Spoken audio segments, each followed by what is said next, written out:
Hello everyone, this is Navneeta. Now we are going to study the topic from refraction of light at plane surfaces.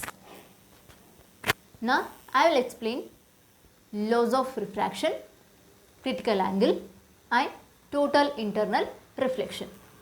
The first one is a laws of refraction. We have two types of laws of refraction. First law of refraction and second law of refraction. Now see here, the interface is separating the two media. Here the point AO is the incident ray and the point OB is the refracted ray, and this line is a normal line.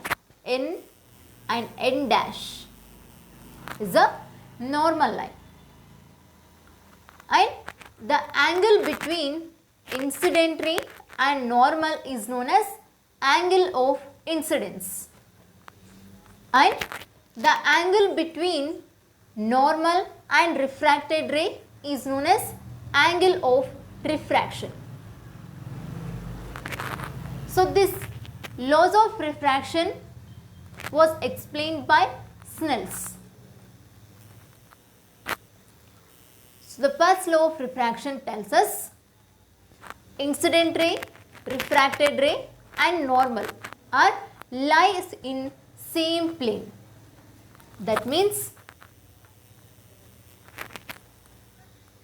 here at the point of incidence the normal line will be formed. The normal line is a completely an imaginary line. Yes. So where the point of incidence will be formed on the interface, there the normal line will be formed. So it is everywhere on the surface. For example, if you are taking here the point of incidence as a O dash, so here the incident ray will be formed and the refracted ray will be formed on the another medium. So here at the point of incidence the normal line will be formed. So we can say that it is everywhere on the surface or interface. It will form at the point of incidence. So the first law of refraction is the incident ray, refracted ray and normal are lies in same plane. Then what about the second law of refraction? The ratio of sine of angle of incidence to sine of angle of refraction is constant. Sine I by sine R equals to constant. This concept we already learned in previous videos. Yes, in Snell's law already we learned this. So the ratio of sine of angle of incidence to sine of angle of refraction is constant. So these are the two laws of refraction. And next one is a critical angle. So before going to explain about this, first of all I will explain one simple activity. So from this you can easily understand the critical angle. Now see here. Now on the interface is separating the two different medium.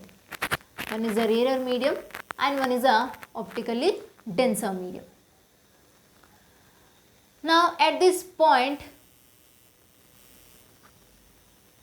we have to take in the laser light. So I incident the light on the interface from this point. This ray is known as incident ray. So this incident ray get refracted on the another medium. Yes, so this is a normal. We know when the light ray is travel from denser medium to rarer medium, it moves away from the normal. You can see here the refracted ray is moving away from the normal. Yes. So take this as a angle of incidence 1. So next further I increases the angle of incidence.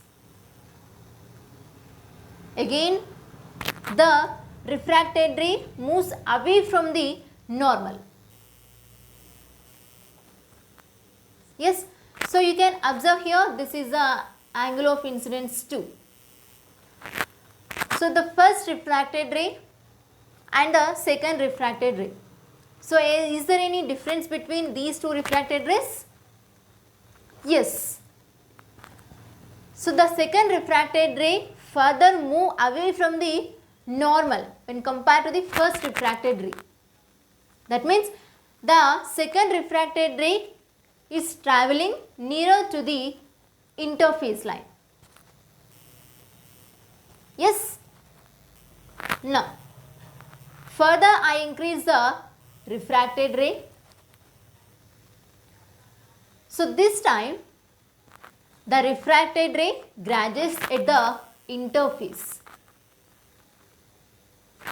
Yes. So here this point we can call as a critical angle. Yes, here I3 equals to, that means third angle of incidence is equals to the critical angle. So that means here the refracted ray grazes at the interface.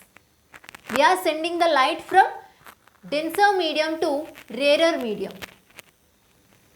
Yes, so when the light ray travels from denser medium to rarer medium, the light ray moves away from the normal. So when we are continuously increasing the angle of incidence, at some point the refracted ray grazes at the interface.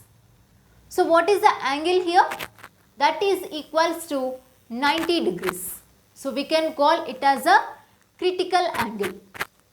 So here the angle of incidence 1 is less than angle of incidence 2. Angle of incidence further less than angle of incidence 3. So this angle of incidence 3 is equals to critical angle. We can call this as a critical angle. So what is the definition of critical angle? So the angle of incidence at which the light travels from denser medium to rarer medium, grazes along the interface, is called critical angle. We observed at some point the refracted ray grazes at the interface when it is travelled from denser medium to rarer medium. That one we are calling as a critical angle. And here we are mentioning the medium. Denser medium to rarer medium, the light ray is travelling. So what happens when the light ray travels from rarer medium to denser medium? Where we will get the critical angle there? So for example, the light ray travels from rarer medium to denser medium.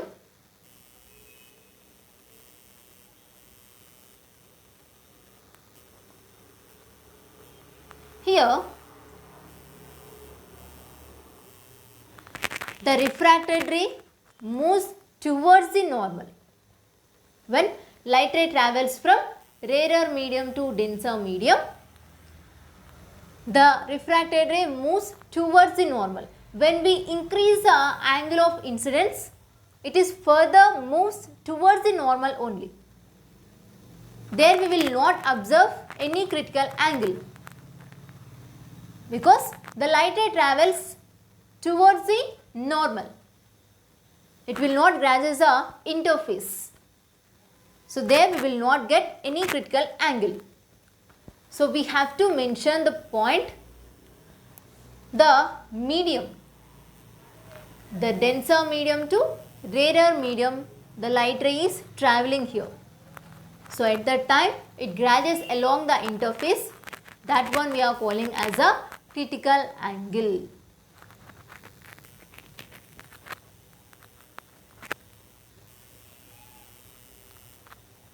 So you can see here, this is the interface separating the rarer medium and denser medium. So when the light ray is travelling from denser medium to rarer medium, so here it is grazes the interface. So here it is perpendicular to the normal. So the angle is equals to 90 degrees. Yes, so here the refractive index of the rarer medium is equals to 1 because that is a air medium, and the refractive index of the denser medium is equals to n, that is any another medium. So here first of all we need to find out the mediums. When the light ray is travelling from denser medium to rarer medium, we need to find out the which one is the incident ray and which is the refracted ray.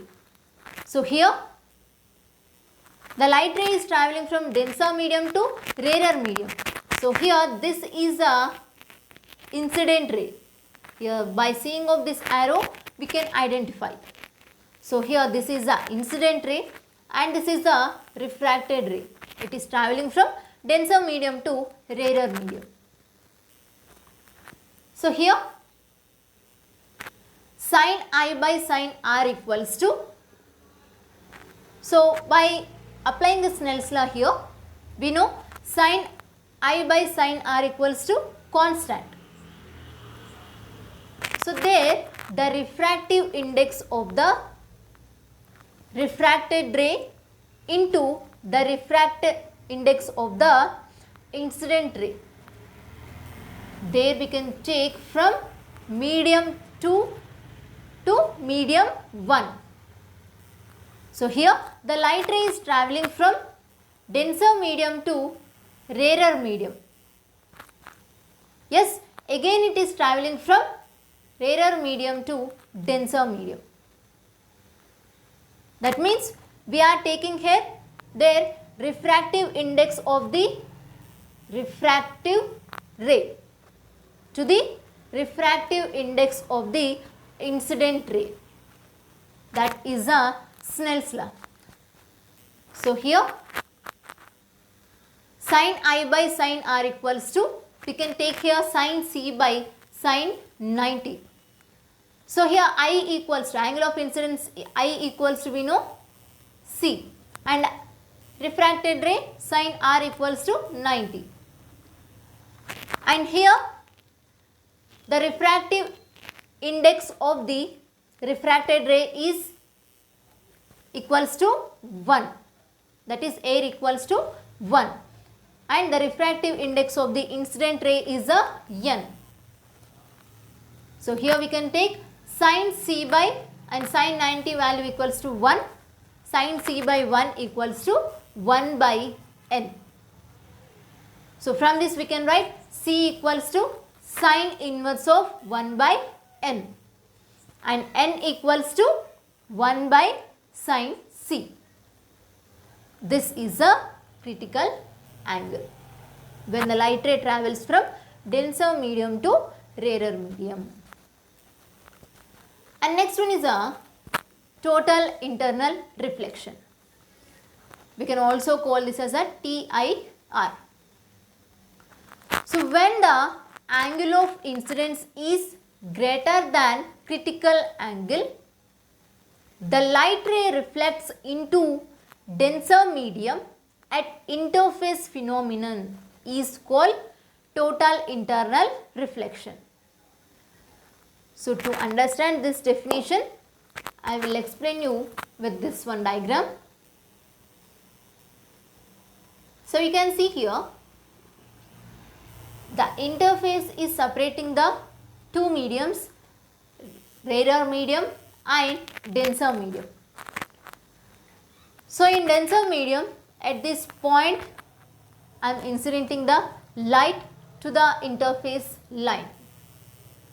We know this light ray is refracted on the another medium, and when the light ray travels from denser medium to rarer medium, it moves away from the normal.